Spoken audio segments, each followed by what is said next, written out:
Sparta and Athens, the ancient Greece. Welcome back, everyone. Most of you must have heard about the ancient Greeks. If not in literature, you must have seen the movies made about them or seen their architecture that has stood the test of time. The term ancient refers to the Dark Ages in Greece, which was followed by a classical era, the remnants of which we see today. Today we are going to talk about the classical era that lasted from 480 BC to 323 BC. The Dark Era is in itself important as it gave rise to the city-state system, which means that individual cities rose up as self-governing bodies, and each city had its own laws, policies, and armies. Starting from small villages, the settlements grew to become giant cities protected by large walls and deadly militaries.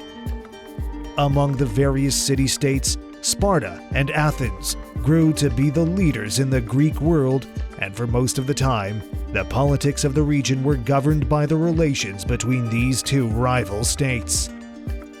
These cities are the ones that became popular in myth and classical literature, and it will be our absolute pleasure to enlighten you about these great cities.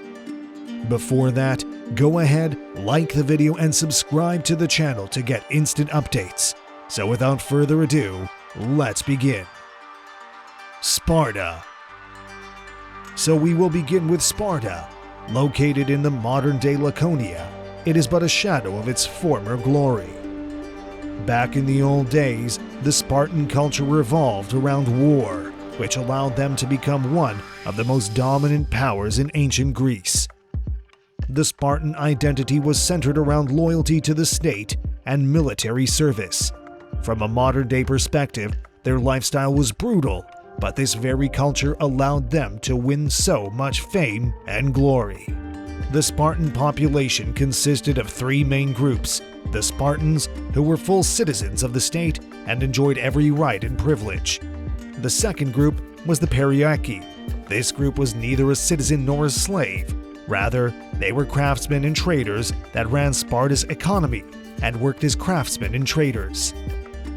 They were even responsible for fixing Spartan military equipment. The last group of people were the most unfortunate, known as the Helots. These slaves were fellow Greeks who had been living in Laconia but had been taken prisoner during the Spartans' rise to power. They were responsible for carrying out all the menial tasks like cleaning, domestic work, and farming. Despite the Spartans' disdain for the Helots, the Spartan society would have collapsed had the slaves not managed the day-to-day tasks. The Spartans were heavily outnumbered by the Helots, but to keep the slaves in line, Spartans employed a brutal and merciless system of oppression to keep the Helots in check. A proper Spartan was allowed to kill any Helot slave he thought was too smart or too fit. The slaves were regularly humiliated by the Spartans, who often reminded the slaves of their inferiority. When Spartan boys reached the tender age of 7, they enlisted into the agoge. The agoge was a state-sponsored education program that included military training and socialization techniques. The system focused on the principles of duty, discipline, endurance, courage, and self-control. It was necessary for every Spartan boy to participate in the agoge, and military service was mandatory for every Spartan man.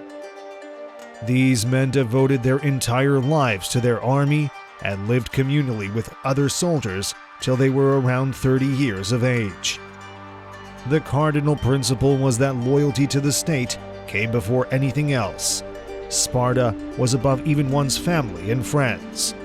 The boys who showed the most physical powers and skill were selected for participation in the Krypteia, an elite fighting force that was responsible for maintaining the status quo of Spartan rule. They would terrorize the Helot population and would get rid of any troublemakers. At 20 years of age, a Spartan boy would become a full soldier and would often serve till he was 60 years of age. The constant training and discipline made the Spartans into an elite fighting unit, and they became masters of fighting in the phalanx formation. Every man moved as a part of a single unit. The Spartan weapons of choice were a spear, a sword, and a shield. For armor, they would wear bronze helmets, breastplates, ankle guards, and a red cloak on their backs. Spartan women were also an important part of their culture and had more rights and freedom than any other city-state. They were independent and would receive formal education.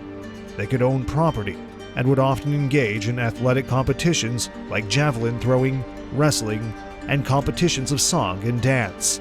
The Spartan society paid immense importance to the principle of marriage, and giving birth to sons was considered a great honor. Sparta needed men to bolster the ranks of its military, and anyone delaying marriage was humiliated. Women would often shave their heads in preparation for marriage, and even after that, they usually kept short hair. Sparta was led by 2 kings, who would take advice from a council to which members were elected. These kings were highly respected in society, and usually one of them would lead the Spartan army in battle. Let us now move on to its contemporary rival, Athens. Considered to be the birthplace of Western civilization, Athens at its peak was one of the strongest, if not strongest, city-states in the entire Greek archipelago. Unlike Sparta, Athens was considered a center of learning and culture. Athens began as a small Mycenaean community, but with time grew into one of the richest city-states in the entire region. According to myth, Athenian king Cecrops named the city after himself. However, the Greek gods felt like the city deserved an internal name, and thus a competition was held between the gods. Poseidon, the god of the sea, hit a stone with his trident, and water gushed forth. He claimed that now the Athenians will not suffer a drought. However, the water was salty. Then Athena, the goddess of wisdom, came forth and created olive trees. The Athenians felt that the olives were a better gift and chose Athena as patron of the city and named it after her. The geography of Athens was such that it was surrounded on all sides by mountains, which essentially cut it off from the main part of Greece. In addition, the land around Athens wasn't that good for extensive agriculture. So to survive, the Athenians turned to trade, and that too by sea. Athens really grew in importance after the Persian War. At the beginning of the 5th century BC, the Persians attacked the Greeks in a bid to extend their influence. The Greeks, led by Sparta and Athens, retaliated and sacked the Persian city of Sardis. In 490 BC, the Persians sent a fleet across the Aegean to attack the Athenians, but the battle at Marathon resulted in a disastrous defeat for the Persians. However, the Persians continued their onslaught, and a force of 60,000 Persians defeated 5,000 Greeks, led by King Leonidas of Sparta. Finally, the Persians were defeated for good at the Battle of Salamis by a joint Greek force. The defeat of the Persians marked a new age in the history of Athens, as the city became a political, economic, and cultural power. In 507 BC, the Athenian nobleman Cleisthenes removed the old aristocratic system and brought on a new system of governance, one that he called Demokratia. This was the forerunner of the concept of democracy, so it rightfully said Athens could be described as the cradle of Western culture. Every male older than 18 years was eligible to join the assembly, which was the governing body of Athens. Other legislators and officials would be picked from a lot and would not be elected. Most public office terms were for a single year, and then the elections would be held again. Like in most of Greece, women in ancient Athens had limited rights. They were often married young and to men much older than them. After marriage, they had 2 jobs, to rear children and ran the households. Women weren't allowed to participate in any political activity, and were not even able to conclude a large economic transaction. They could only own a limited amount of property, but they could inherit stuff and have large dowries. Around 450 BC, Athenian general Pericles consolidated his own power by undertaking extensive development projects in Athens. He started paying modest wages to jurors and members of the assembly so that they could participate in public life. He also diverted resources towards supporting Athenian artists and thinkers. He rebuilt parts of Athens, destroyed during the Persian War. He commissioned the construction of the Parthenon, a massive temple in honor of the goddess Athena. You can still see the remains of this beautiful building in modern-day Athens. Other temples were also constructed during this time. This was the time when Athens was home to great philosophers like Socrates, physicians like Hippocrates, and writers like Herodotus.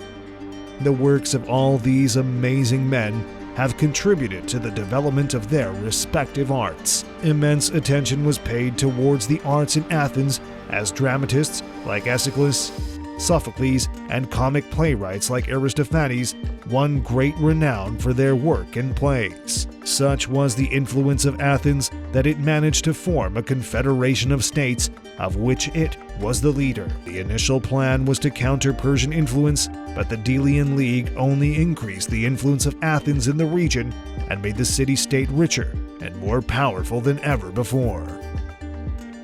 The Peloponnesian War.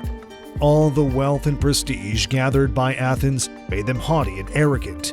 They looked down on other states, and this was a thing that Spartans, the opposing power, did not appreciate. As a counter to the Athenian-led Delian League, the Spartans formed their own league, known as the Peloponnesian League. It was now only a matter of time before the two powerful entities collided. It all began with a civil war in Epidamus.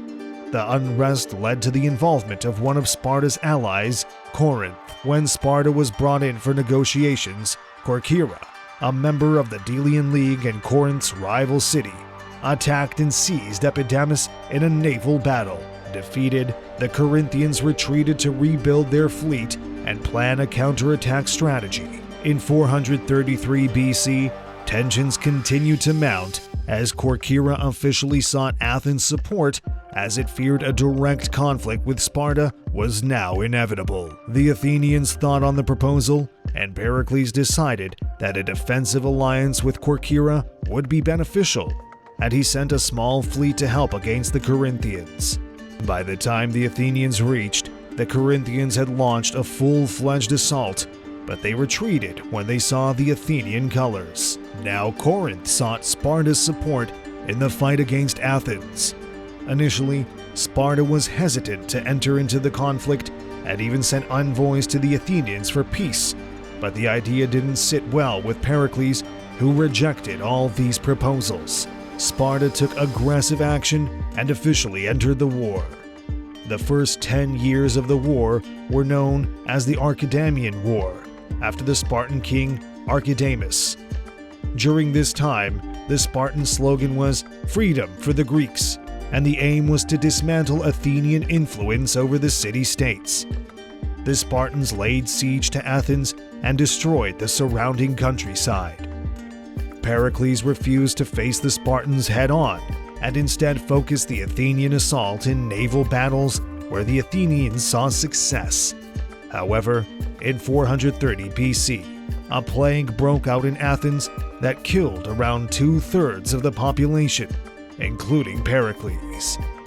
The Athenian leadership was weakened, but the city still fought on. In 423 BC, both sides signed a peace treaty known as the Peace of Nicias. The treaty was meant to last for 50 years, but only lasted 8, as conflict resumed in 415 BC. In this year, Athens suffered a massive defeat at the hands of the Spartans in a major sea battle. Despite the losses, Athens continued to limp until 405 BC, when the Spartan general Lysander decimated the entire Athenian fleet and laid siege to the city. Finally, the Athenians relented and surrendered to Sparta in 404 BC. This marked the end of Athens' supremacy and shifted the power to Sparta. The Spartan Empire would continue to rule over Greece until they too would be defeated by the Macedonians. So that's all for today, guys. Hope you liked our video. Do not forget to subscribe to our channel to receive similarly amazing content directly to your feeds. Let us know about your preference for a future video in the comments below. So the last thing before you guys go, like the video and hit the bell icon to receive instant notifications about all our future videos. Till then, see ya.